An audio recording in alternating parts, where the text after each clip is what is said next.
이 일은 아하수에로 왕 때에 있었던 일이니 아하수에로는 인도로부터 구스까지 127지방을 다스리는 왕이라.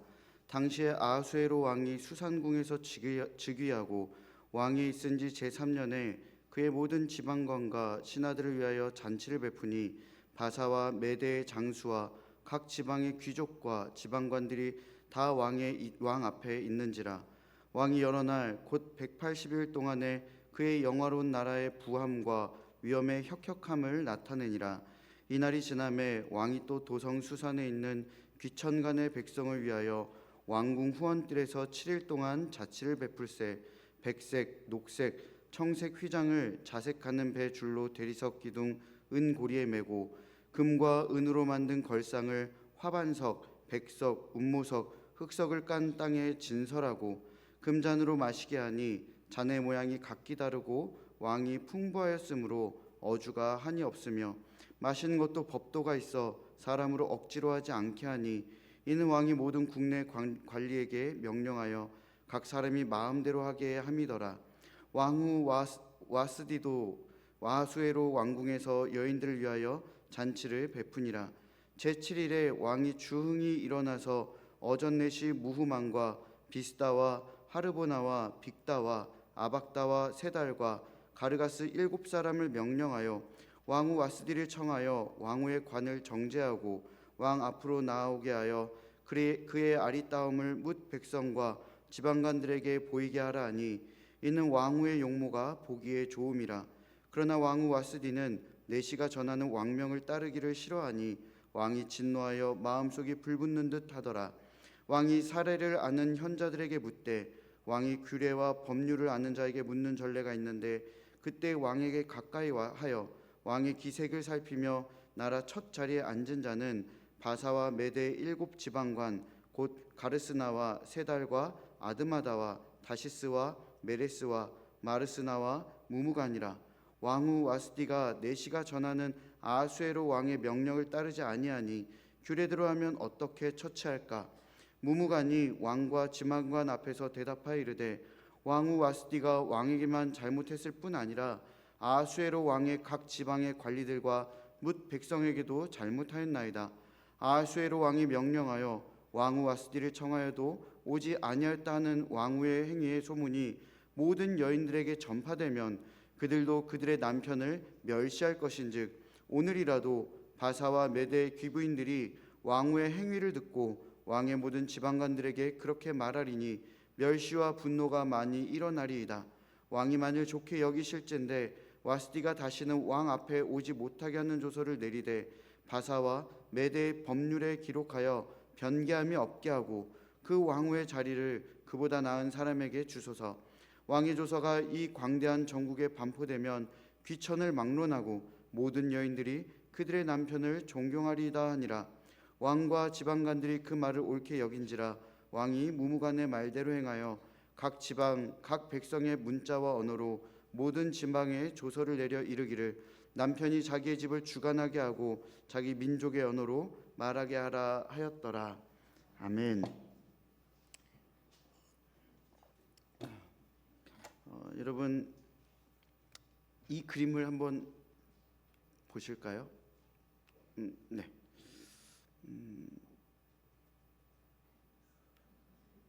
그림 나왔네요. 네. 이 그림을 보시면 밑에 지구가 있죠. 사람들이 있습니다.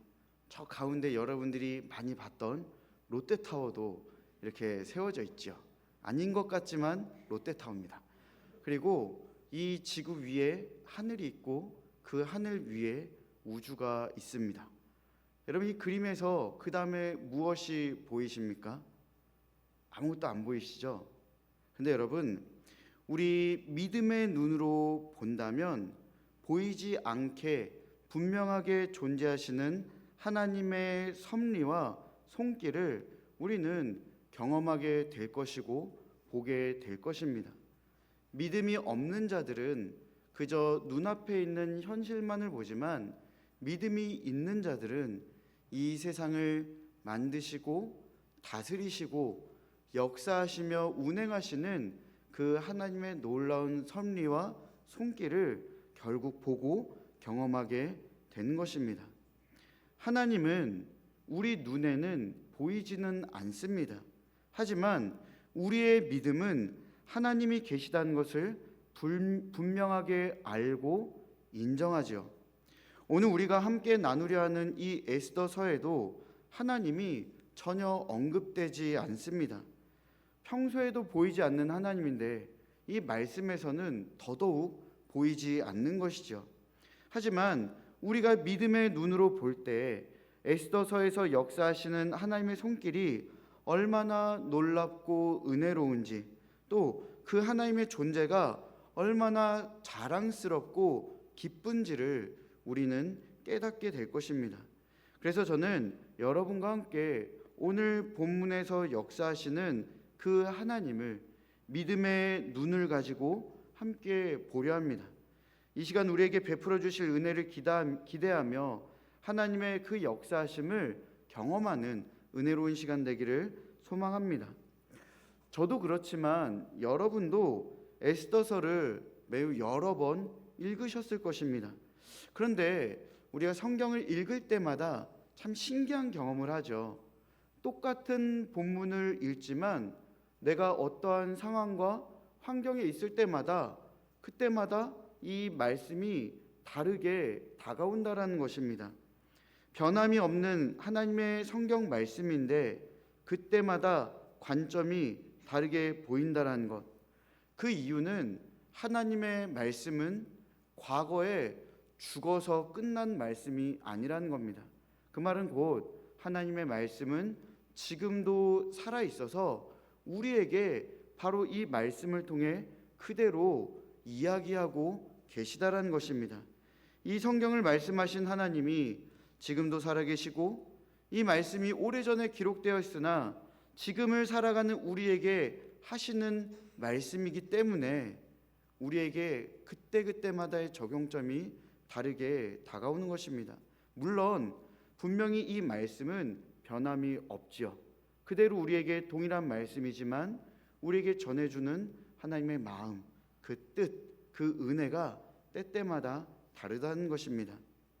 이번에 에스더서를 묵상하는데 부부 관계라는 관점이 이렇게 눈에 확 들어오게 되었습니다. 눈에 보이지 않는 하나님, 그리고 부부. 성경은 하나님과 우리의 관계를 부부 관계로 묘사하기도 합니다. 신랑 되는 하나님, 신부 되는 우리. 이사야서 62장 5절의 말씀에 마치 청년이 처녀와 결혼함 같이 내 아들들이 너를 취하겠고 신랑이 신부를 기뻐함 같이 내 하나님이 너를 기뻐하시리라. 그러니까 부부의 관계로 설명을 하죠. 에스더 1장에서도 한 가정에 부부의 모습이 등장합니다. 남편은 아하수에로 왕, 아내는 와스디 왕후입니다. 우리 1장의 1절부터 8절까지는 아하수에로 왕이 통치하는 영역을 기록하고 그 남자들을 위한 잔치를 베푸는 모습을 8절까지 담아내고 있습니다. 9절은 아내 와스디 왕후가 여인들을 위한 잔치를 베푸는 모습을 담아내고 있고요. 10절과 11절에서는 아하수에로 왕이 자신을 자랑하고 드러내는 최고의 절정인 그 아내를 자랑하기 위해 와스디 왕후를 잔치에 초대하는 모습을 담아냅니다. 하지만 와스디 왕후가 어떠한 이유인지 기분이 상해 이 초대 자리에 참여하지 않습니다. 거절합니다. 그래서 12절에서는 왕이 진노하는 모습을 담죠. 그리고 13절부터 22절까지 왕이 왕후가 아닌 측근들에게 이 문제를 놓고 이야기하다가 와스디 왕후를 폐해하는 것으로 1장의 이야기가 마무리가 됩니다. 그런데 여러분, 아하수에로 왕이 역사적으로는 강력한 왕이었다라고 말할 수는 있겠지만 남편으로서는 참 별로라는 생각이 들지 않습니까? 오늘 이 말씀을 하는 이유는 남편과 아내가 집에 가서 싸우시라는 그런 의도로 하는 게 아닙니다. 그렇지, 남편들은 다 이렇지, 이런 게 아니에요. 여러분, 여기서 이런 식으로 말씀을 도입하면 안 되고요. 먼저는 우리가 이 성경을 넓은 관점으로 좀 이해를 해야 합니다. 아하수에로 왕은 남자로서는 능력이 있지만 남편으로서는 굉장히 능력이 없습니다. 특히 아내의 마음은 전혀 헤아릴 줄 모르는 그러한 사람입니다. 술판을 1차, 2차로 187일 동안 버리는데 좋아할 아내가 어디 있겠습니까? 게다가 남자들만 참석하는 술자리라면 얼마나 문란하고 퇴폐적이겠습니까? 아내 입장에서는 그것도 속이 터지죠. 그런데 왕이 자신을 자랑하기 위해 마지막으로 아내를 그 자리로 참석을 시킵니다. 예쁘니까요. 나 이런 예쁜 여자 데리고 있다. 나 이런 능력 있는 자다. 이것을 자랑하기 위해 왕후를 그 자리로 초대합니다. 왕후가 기분이 좋겠습니까? 그 정말 문란하고 퇴폐적인 그 자리에 그렇게 자신을 참석하게 하는 것, 좋을 것이 하나도 없지요. 와스티 왕후가 어떤 이유로 그 자리에 참석하기를 거절했는지 성경은 분명하게 기록하진 않지만 아하수에로 왕이 자신의 힘과 권력을 자랑하려고 그 술자리를 187일 동안 진행시켰고, 게다가 왕후를 왕이 최상의 소장품으로 생각해 자랑하려는 그 자리에 내놓는다라는 것을 알고 기분 좋게 나아갈 여인이 어디 있겠습니까? 와스티 왕후가 이러한 마음으로 그 자리를 거절하지 않았나 생각해 보게 됩니다. 11절 말씀을 보면 그의 아리따움을 뭇 백성과 지방관들에게 보이게 하라 하니 이는 왕후의 용모가 보기에 좋음이라 라고 기록되어 있습니다. 왕후가 예쁘니까 자랑하고 싶은 것입니다. 그런데 그게 단 겁니다. 내 아내가 이런 사람이다, 어떤 사람이다, 이게 아닙니다. 그저 예쁘니까 내 능력과 내 지위와 내가 가진 모든 것들을 봐라. 심지어는 왕후까지 이렇게 인물이 좋은 자를 나는 갖고 있다. 그저 자기의 소유물로 자랑하고 싶은 것입니다. 왜 이렇게 말할 수 있는가? 우리가 이 뒤에 2장을 보면 분명하게 이해할 수 있습니다. 예쁜 왕후가 이렇게 폐위를 시킨 다음에 다시 생각이 납니다. 그런데 왕의 측근들은요, 왕후를 폐위시켰다가 다시 왕이 불러들이면 우리가 폐위시켰으니까 분명히 불똥이 떨어질 걸 압니다. 그래서 새롭게 왕후를 뽑자고 제안을 하죠. 정말 이 와스티를 사랑했다면 그녀를 아니다, 나는 이 여인이 보고 싶다, 이렇게 그녀를 찾아야 하는데 오히려 반색하며 새로운 왕후를 뽑기 위해 대대적인 작업을 펼칩니다. 그게 2장에 나타나 있죠. 여러분, 이게 사랑입니까? 자랑입니까? 자랑이죠. 나는 이렇게 예쁜 여자를 데리고 있는 그런 능력 있는 자다라는 것을 자랑하고 싶은 것입니다. 자신을 드러내고 싶은 거죠.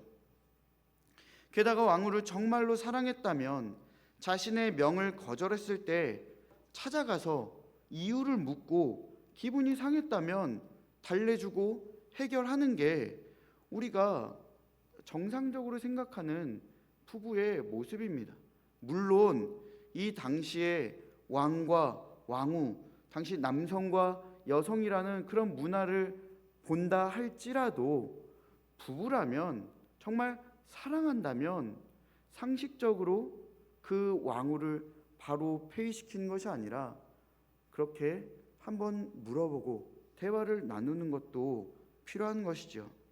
하지만 아하수에로 왕은요, 현자들에게 이 상황에 대해 물어봅니다. 아내의 마음은 전혀 헤아리지 않고 다른 사람의 이야기를 들으려 하는 것이죠. 남편이 내 편이 아니라 남의 편이 된 겁니다. 그리고 현자들의 말에 따라 왕후를 폐위시킵니다. 아내와 문제를 해결해야 하는 상황에서 다른 사람의 이야기를 듣습니다. 뿐만 아니라 이 간신들은 왕이 듣기 좋아하는 말만 합니다. 왕은 지금 많은 사람 앞에서 아내로 인해 창피를 당해 부끄럽고 수치스러운데 그 부분을 간신들이 싹 긁어줍니다. 왕후가 한 행동은 이 나라의 남성들의 권위에 도전한 것입니다. 왕후처럼 이 나라의 여인들이 남편을 멸시하게 되면 어떻게 됩니까? 그에 합당한 형벌을 내리는 것이 마땅합니다. 그래서 다시는 이러한 일이 일어나지 않게 해야 합니다. 그래서 결국 왕후가 폐위되는 것입니다. 왕은요, 자신의 창피함과 수치스러움이 이 왕후보다 더 우선이었습니다. 그 부끄러운 부분이 해결돼야 했습니다. 내 자랑할 것, 나 남들 앞에서 자랑하려고 했는데 창피당했어. 나 이거 어떡하지? 사랑이 없지요. 왕후를 사랑하지 않는 것입니다. 남편으로서의 아하수에로 왕을 한번 정리해 볼까요? 막대한 부와 지위를 가지고 있습니다. 자신이 가진 것들을 자랑하려고 잔치를 베풉니다. 그 자랑하고 싶은 것 중 최상품이 아내였고, 아내를 자랑하려는 자리에 초대하였으나 거절하자 자신에게 창피함을 안겨준 것에 분노하고 아내를 사랑하는 대상으로 여기지 않았기에 이 문제를 아내가 아닌 측근들과 상의하여 자신의 부끄러움과 수치를 없애는 방향으로 왕후를 폐위하게 된 것입니다. 정말 별로인 남편이죠. 여러분, 반면 우리의 남편 되시는 하나님은 어떠할까요? 1절의 말씀입니다. 이 일은 아하수에로 왕 때에 있었던 일이니 아하수에로는 인도로부터 구스까지 127지방을 다스리는 왕이라. 아하수에로 왕이 다스리는 지역이 127지방이라고 기록하면서 그가 다스리고 통치하는 영역을 우리에게 알려줍니다. 어떤 이들은 어떻게 그때 127지방이 되느냐, 한 30 몇 개밖에 안 된다, 이건 과장된 거다, 이렇게 말하는 사람들도 있지만 우리가 여기서 생각할 것은 아하수에로 왕이 얼마나 많이 통치했느냐가 중요한 것이 아닙니다. 믿음의 눈으로, 믿음의 관점으로 이 말씀을 볼 때 우리가 생각할 수 있는 것은 우리의 남편 되는 하나님, 그 하나님의 통치 영역에 대해서 생각해 볼 수 있는 것이죠. 하나님이 다스리는 영역은 전 우주입니다. 우주를 벗어나서 모든 것들을 하나님은 다스리시죠. 아하수에로 왕이 27지방을 다스리는 것으로 그의 힘과 지위와 영향력을 이야기한다는 것이라면 우리 하나님의 힘과 지위와 영향력은 우리가 어떻게 느껴야 합니까? 전 우주를 다스리고 있는 하나님이신데 그 힘과 지위와 영향력은 정말 우리가 가히 상상할 수 없을 정도로 엄청난 그러한 분이신 것을 우리는 알게 되죠. 그런데 이런 엄청나신 하나님께서도 신부되는 우리를 자랑하고 싶어 한다는 것을 우리는 알아야 합니다. 욥기 1장 8절의 말씀입니다. 여호와께서 사탄에게 이르시되 네가 내 종 욥을 주의하여 보았느냐? 그와 같이 온전하고 정직하여 하나님을 경외하며 악에서 떠난 자는 세상에 없느니라. 여러분, 하나님이 욥을 누구에게 자랑하십니까? 사탄에게까지 자랑하고 계십니다. 욥기에서는 욥 한 사람이지만 하나님은 욥과 같이 여기 계신 한 분을 큰 관심과 사랑을 갖고 계시는 분이라는 것을 우리는 잊지 말아야 합니다. 그렇다고 여기 계신 분을 야, 배우진 너 아냐? 얼마나 이렇게 자랑하신진 않으시겠죠. 사탄에게요. 하지만 그것보다 더 좋은 것은 하나님이 우리를 늘 기뻐하시고 자랑스럽게 여기신다는 것입니다. 아하수에로 왕은 나를 자랑하기 위해서 그 자기가 가진 것들을 자랑했지만 하나님은 이미 모든 것들을 다 갖고 계신 분이라서 특별히 누구에게 자랑할 필요가 없습니다. 그런데 우리를 너무너무 사랑하시죠. 그만큼 우리를 향한 마음과 생각이 어떻다라는 것을 우리는 알 수가 있는 것입니다. 우리 하나님께서 베푸시는 잔치는 아하수에로 왕과 같이 187일만 베푸는 그러한 잔치가 아닙니다. 아하수에로 왕은 187일밖에 잔치를 베풀지 못하지만 하나님은 그 잔치가 끊이지 않고 영원토록 지속됩니다. 그 잔치에 먹을 것이 떨어질 일도 없습니다. 게다가 여러분, 아하수에로 왕은요, 그 잔치에 동일한 사람을 187일 동안 계속 초대해서 먹고 마신 게 아닙니다. 어느 날은 이 사람들, 어느 날은 저 사람들, 이렇게 조금씩 그 사람들을, 무리들을 불러서 나눠서 그 잔치에 참석하게 한 것이죠. 하지만 하나님은요, 이만큼 오늘은 너희 무리, 이번에는 너희 무리, 이게 아니죠. 하나님은 사람들을 번갈아 가면서 잔치에 참석하게 하시는 것이 아니라 모든 자들이 영원토록 그 잔치에서 즐거울 수 있도록 그 잔치에 참여시키십니다. 이 잔치에 누가 참석합니까? 하나님께서 사랑하는 자, 하나님의 백성이요, 하나님의 자녀요, 하나님의 신부, 바로 하나님께 택함 받아 구원함을 얻은 그러한 자들, 여기에 계신 여러분과 제가 그 잔치에 참여할 수 있는 것입니다. 우리에게는 영원한 기쁨의 잔치가 준비되어 있습니다. 하나님께서는 너 며칠, 너 이날 너와, 이게 아닙니다. 우리에게 그 좋은 곳에 영원토록 누릴 수 있도록 그렇게 예비하시고 지금도 그 천국 잔치를 지금도 즐겁고 행복하게 열고 계신 것입니다. 게다가 하나님은 그 잔치에 참여하는 신부를 진심으로 사랑하시죠. 아하수에로 왕은 아내를 자신의 소장품 중 최상품으로 생각하여 자랑하려 했지만 하나님은 아내 되는 우리를 진심으로 사랑하십니다. 그 사랑의 고백이 이스라엘 향해 부르시는 그 음성에서 온전하게 드러나 있죠. 이사야서 43장 1절부터 5절까지 부분 읽어드리겠습니다. 야곱아, 너를 창조하신 여호와께서 지금 말씀하시느니라. 이스라엘아, 너를 지으신 이가 말씀하시느니라. 너는 두려워하지 말라. 내가 너를 구속하였고 내가 너를 지명하여 불렀나니 너는 내 것이라. 내가 물 가운데로 지날 때 내가 너와 함께할 것이라.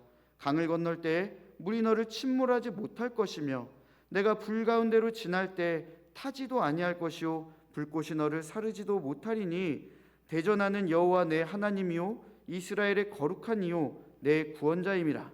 내가 내 눈에 보배롭고 존귀하며 내가 너를 사랑하였은즉 두려워하지 말라. 내가 너와 함께 함이라. 네. 이 말씀만 봐도 신부를 최상의 소장품으로 여겨서 자랑한다라고 우리는 그렇게 생각할 수가 없습니다. 오직 신부에 대한 진정한 사랑만이 담겨져 있는 것이죠. 우리 이렇게 자랑해서 하나님이 득될 게 무엇이 있겠습니까? 그것보다 더 하나님의 기쁨은 우리를 사랑하시는 것. 그게 바로 하나님이 우리에게 알려주시는 하나님의 모습 아니겠습니까? 그런데 이토록 신부를 사랑하는 그 신랑에게 신부가 어떠한 행동을 합니까?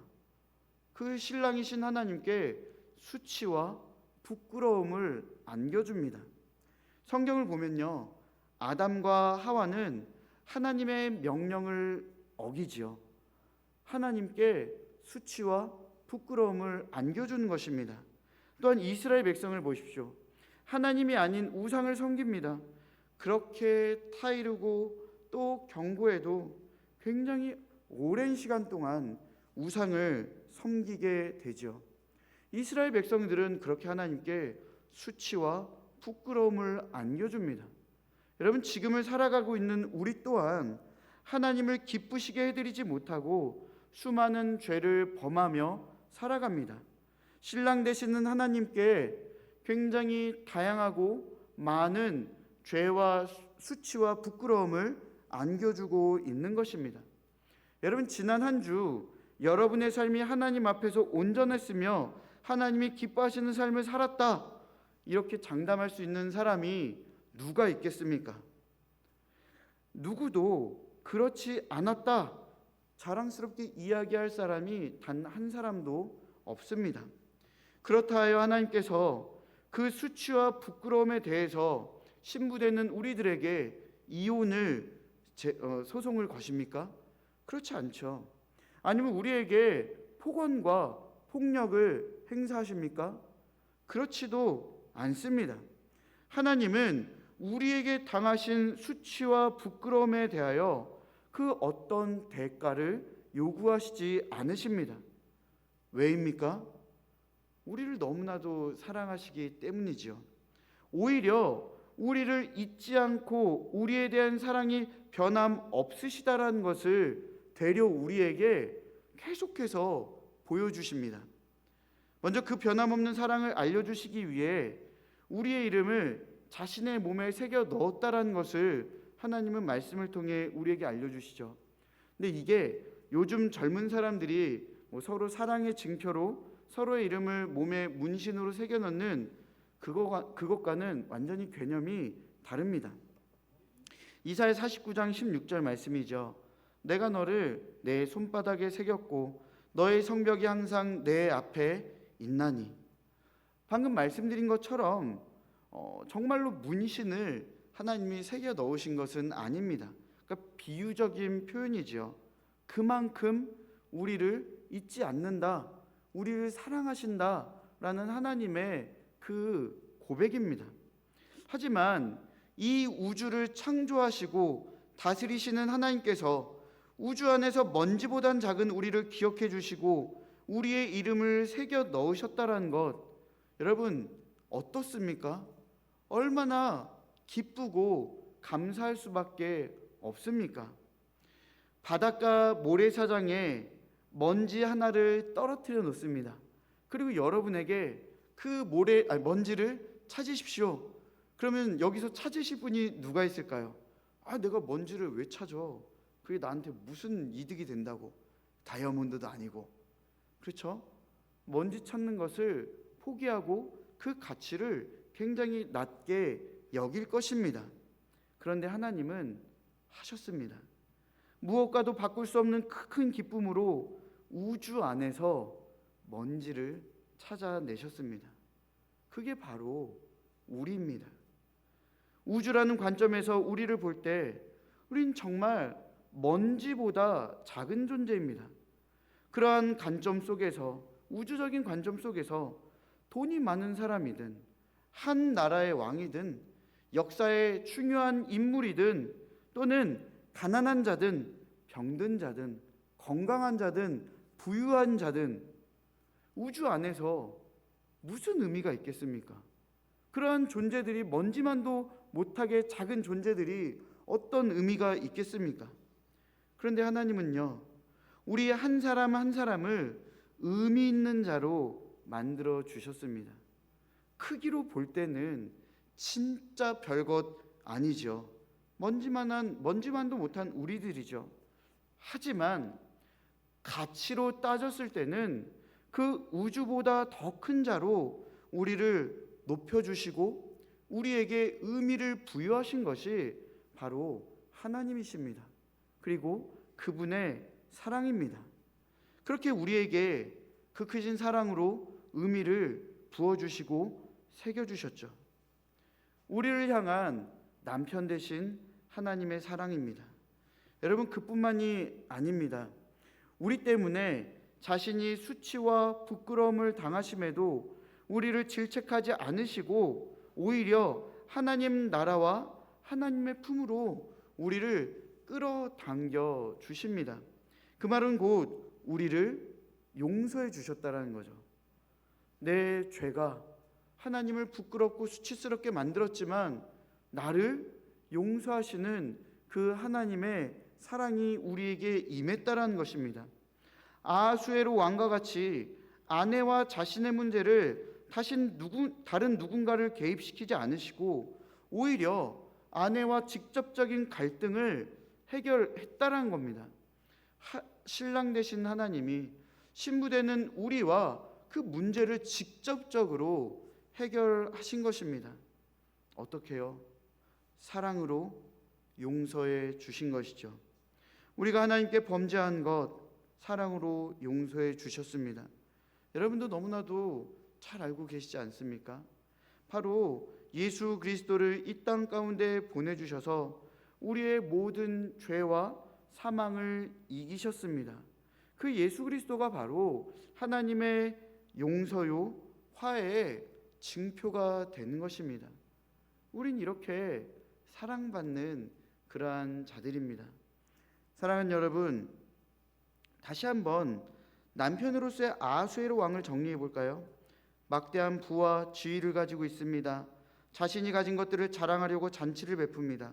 그 자랑하고 싶은 것 중 최상품이 아내였고, 아내를 자랑하려는 자리에 초대했으나 거절하자 자신에게 창피함을 안겨준 것에 대해 분노하였고, 아내를 사랑하는 대상으로 여기지 않았기에 이 문제를 측근들과 상의하여 자신의 부끄러움과 수치를 없애는 방향으로 왕후를 폐위하게 됩니다. 반면 남편으로서의 하나님은 어떻습니까? 측량할 수 없을 정도의 힘과 능력과 지위를 가지신 그 분께서 영원토록 지속되는 천국 잔치를 여셨습니다. 이 천국 잔치에 참여하는 자들은 하나님께서 택하셔서 구원받은 자들이며, 하나님은 택함받은 자들을 기뻐하시고 자랑하십니다. 그리고 진심으로 사랑하셔서 하나님께 수치와 부끄러움을 안겨드린 우리들임에도 예수 그리스도를 통하여 용서하시고 영원토록 함께 하시기를 원하십니다. 사랑하는 여러분, 하나님께서 남의 편입니까? 아니면 진정한 남편이 되십니까? 하나님은요, 남의 편이 아니라 우리의 남편이 되어 주십니다. 남편으로서 우리에게 변함없는 사랑을 베풀어 주시며 내 편이 되어 주시는 것이죠.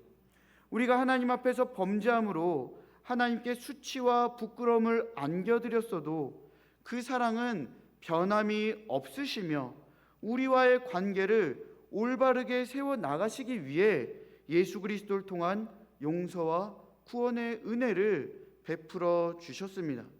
그리고 앞으로도 변함없이 우리를 향한 사랑을 계속해서 보여주실 것이며 남의 편이 아니라 내 편이 되어주실 것입니다.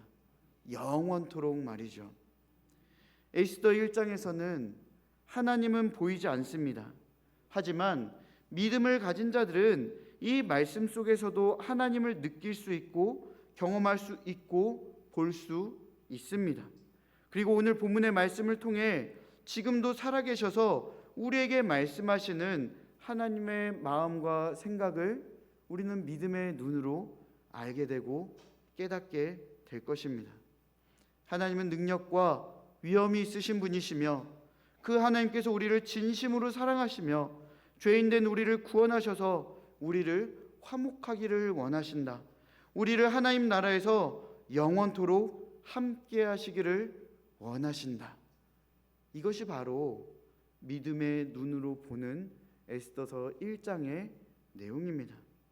이번 한 주도 믿음의 눈을 갖고 에스더 1장에서 자신을 선명하게 보여주신 그 하나님의 능력과 은혜가 여러분의 삶에 충만하게 임하시기를 축원합니다.